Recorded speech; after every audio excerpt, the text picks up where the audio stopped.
शिव और सती का विवाह। दक्ष प्रजापति की कई पुत्रियां थीं। सभी पुत्रियां गुणवती थीं। फिर भी दक्ष के मन में संतोष नहीं था। वे चाहते थे उनके घर में एक ऐसी पुत्री का जन्म हो जो सर्वशक्ति संपन्न हो एवं सर्वविजयनी हो, जिसके कारण दक्ष एक ऐसी ही पुत्री के लिए तप करने लगे। तप करते करते अधिक दिन बीत गए तो भगवती आद्या ने प्रकट होकर कहा, मैं तुम्हारे तप से प्रसन्न हूँ। तुम किस कारण वश तप कर रहे हो? दक्ष ने तप करने का कारण बताया तो माँ बोली, मैं स्वयं पुत्री रूप में तुम्हारे यहाँ जन्म धारण करूंगी। मेरा नाम होगा सती।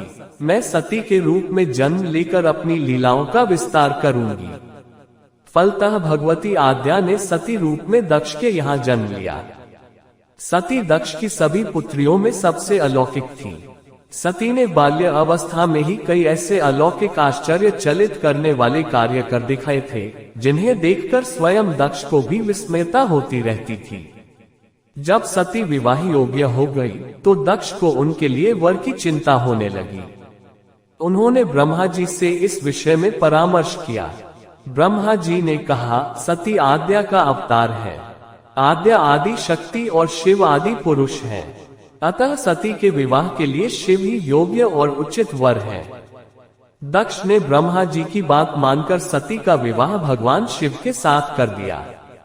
सती कैलाश में जाकर भगवान शिव के साथ रहने लगी। भगवान शिव के दक्ष के दामाद थे, किंतु एक ऐसी घटना घटित हो गई जिसके कारण दक्ष के हृदय में भगवान शिव के प्रति बैर और विरोध भाव पैदा हो गया। एक बार देवलोक में ब्रह्मा ने धर्म के निरूपण के लिए एक सभा का आयोजन किया था। सभी बड़े बड़े देवता सभा में एकत्र हो गए थे। भगवान शिव भी इस सभा में बैठे थे। सभा मंडल में दक्ष का आगमन हुआ। दक्ष के आगमन पर सभी देवता उठकर खड़े हो गए, पर भगवान शिव खड़े नहीं हुए। उन्होंने दक्ष को प्रणाम भी नहीं किया। फलतः दक्ष ने अपमान का अनुभव किया। केवल यही नहीं, उनके हृदय में भगवान शिव के प्रति ईर्ष्या की आग जल उठी। वे उनसे बदला लेने के लिए समय और अवसर की प्रतीक्षा करने लगे। एक बार सती और शिव कैलाश पर्वत पर बैठे हुए परस्पर वार्तालाप कर रहे थे। उसी समय आकाश मार्ग से कई विमान कनखल की ओर जाते हुए दिखाई पड़े। सती ने उन विमानों को देखकर भगवान शिव से पूछा, प्रभु, ये सभी विमान किसके हैं और कहाँ जा रहे हैं? भगवान शक्र ने उत्तर दिया, आपके पिता ने बहुत बड़े यज्ञ का आयोजन किया है। समस्त देवता और देवांगनाएं इन विमानों में बैठकर उसी यज्ञ में सम्मिलित होने के लिए जा रहे हैं। इस पर सती ने दूसरा प्रश्न किया, क्या मेरे पिता ने आपको यज्ञ में सम्मिलित होने के लिए नहीं बुलाया? भगवान शंकर ने उत्तर दिया, आपके पिता मुझसे बैर रखते हैं, फिर वे मुझे क्यों बुलाने लगे?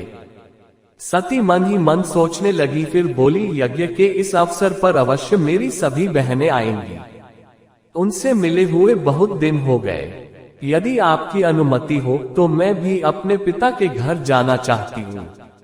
यज्ञ में सम्मिलित हो लूंगी और बहनों से भी मिलने का सुअवसर मिलेगा। भगवान शिव ने उत्तर दिया, इस समय वहां जाना उचित नहीं होगा। आपके पिता मुझसे जलते हैं, हो सकता है वे आपका भी अपमान करें। बिना बुलाए किसी के घर जाना उचित नहीं होता है। इस पर सती ने प्रश्न किया, ऐसा क्यों? भगवान शिव ने उत्तर दिया, विवाहिता लड़की को बिना बुलाए पिता के घर नहीं जाना चाहिए, क्योंकि विवाह हो जाने पर लड़की अपने पति की हो जाती है। पिता के घर से उसका संबंध टूट जाता है। लेकिन सती पीहर जाने के लिए हठ करती रही, अपनी बात बार बार दोहराती रही। उनकी इच्छा देखकर भगवान शिव ने पीहर जाने की अनुमति दे दी। उनके साथ अपना एक गण भी साथ में भेज दिया। उस गण का नाम वीरभद्र था। सती वीरभद्र के साथ अपने पिता के घर गई। घर में सती से किसी ने भी प्रेम पूर्वक वार्तालाप नहीं किया। दक्ष ने उन्हें देखकर कहा, तुम क्या यहाँ मेरा अपमान कराने आई हो? अपनी बहनों को तो देखो, वे किस प्रकार भांति भांति के अलंकारों और सुंदर वस्त्रों से सुसज्जित हैं। तुम्हारे शरीर पर मात्र बाघंबर है। तुम्हारा पति श्मशानवासी और भूतों का नायक है। वह तुम्हें बाघंबर छोड़कर और पहना ही क्या सकता है? दक्ष के कथन से सती के हृदय में पश्चाताप का सागर उमड़ पड़ा। वे सोचने लगी, उन्होंने यहाँ आकर अच्छा नहीं किया। भगवान ठीक ही कह रहे थे, बिना बुलाए पिता के घर भी नहीं जाना चाहिए। पर अब क्या हो सकता है, अब तो आ ही गई हूँ। पिता के कटु और अपमानजनक शब्द सुनकर भी सती मौन रही। वे उस यज्ञ मंडल में गईं जहाँ सभी देवता और ऋषि मुनि बैठे थे तथा यज्ञ कुंड में धू धू करती जलती हुई अग्नि में आहुतियां डाली जा रही थी। सती ने यज्ञ मंडप में सभी देवताओं के तो भाग देखे, किंतु भगवान शिव का भाग नहीं देखा। वे भगवान शिव का भाग न देखकर अपने पिता से बोली, पितृश्रेष्ठ यज्ञ में तो सबके भाग दिखाई पड़ रहे हैं, किंतु कैलाशपति का भाग नहीं है। आपने उनका भाग क्यों नहीं रखा? दक्ष ने गर्व से उत्तर दिया, मैं तुम्हारे पति शिव को देवता नहीं समझता। वह तो भूतों का स्वामी, नग्न रहने वाला और हड्डियों की माला धारण करने वाला है। वह देवताओं की पंक्ति में बैठने योग्य नहीं है। उसे कौन भाग देगा? सती के नेत्र लाल हो उठे, उनकी भौहें कुटिल हो गईं। उनका मुखमंडल प्रलय के सूर्य की भांति तेजोदीप्त हो उठा। उन्होंने पीड़ा से तिलमिलाते हुए कहा, ओह, मैं इन शब्दों को कैसे सुन रही हूँ, मुझे धिक्कार है। देवताओं, तुम्हें भी धिक्कार है। तुम भी उन कैलाशपति के लिए इन शब्दों को कैसे सुन रहे हो, जो मंगल के प्रतीक हैं और जो क्षण मात्र में संपूर्ण सृष्टि को नष्ट करने की शक्ति रखते हैं। वे मेरे स्वामी हैं। नारी के लिए उसका पति ही स्वर्ग होता है। जो नारी अपने पति के लिए अपमानजनक शब्दों को सुनती है, उसे नरक में जाना पड़ता है। पृथ्वी सुनो, आकाश सुनो और देवताओं, तुम भी सुनो, मेरे पिता ने मेरे स्वामी का अपमान किया है। मैं अब एक क्षण भी जीवित रहना नहीं चाहती। सती अपने कथन को समाप्त करती हुई यज्ञ के कुंड में कूद पड़ी। जलती हुई आहुतियों के साथ उनका शरीर भी जलने लगा। यज्ञ मंडप में खलबली पैदा हो गई, हाहाकार मच गया। देवता उठकर खड़े हो गए। वीरभद्र क्रोध से कांप उठे।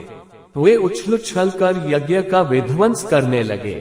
यज्ञ मंडप में भगदड़ मच गई। देवता और ऋषि मुनि भाग खड़े हुए। वीरभद्र ने देखते ही देखते दक्ष का मस्तक काटकर फेंक दिया। समाचार भगवान शिव के कानों में भी पड़ा। वे प्रचंड आंधी की भांति कनखल जा पहुंचे। सती के जले हुए शरीर को देखकर भगवान शिव ने अपने आप को भूल गए। सती के प्रेम और उनकी भक्ति ने शंकर के मन को व्याकुल कर दिया। उन शंकर के मन को व्याकुल कर दिया जिन्होंने काम पर भी विजय प्राप्त की थी और जो सारी सृष्टि को नष्ट करने की क्षमता रखते थे। वे सती के प्रेम में खो गए, बेसुध हो गए। भगवान शिव ने उन्मत्त की भांति सती के जले हुए शरीर को कंधे पर रख लिया। वे सभी दिशाओं में भ्रमण करने लगे।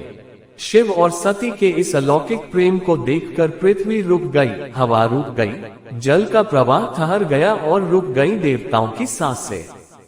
सृष्टि व्याकुल हो उठी। सृष्टि के प्राणी पुकारने लगे, पाहिमाम पाहिमाम। भयानक संकट उपस्थित देखकर सृष्टि के पालक भगवान विष्णु आगे बढ़े। वे भगवान शिव की बेसुधी में अपने चक्र से सती के एक एक अंग को काट काट कर गिराने लगे। धरती पर 51 स्थानों में सती के अंग कट कट कर गिरे। जब सती के सारे अंग कट कर गिर गए तो भगवान शिव पुनः अपने आप में आए। जब वे अपने आप में आए तो पुनः सृष्टि के सारे कार्य चलने लगे। धरती पर जिन 51 स्थानों में सती के अंग कट कट कर गिरे थे, वे ही स्थान आज शक्ति के पीठ स्थान माने जाते हैं। आज भी उन स्थानों में सती का पूजन होता है, उपासना होती है।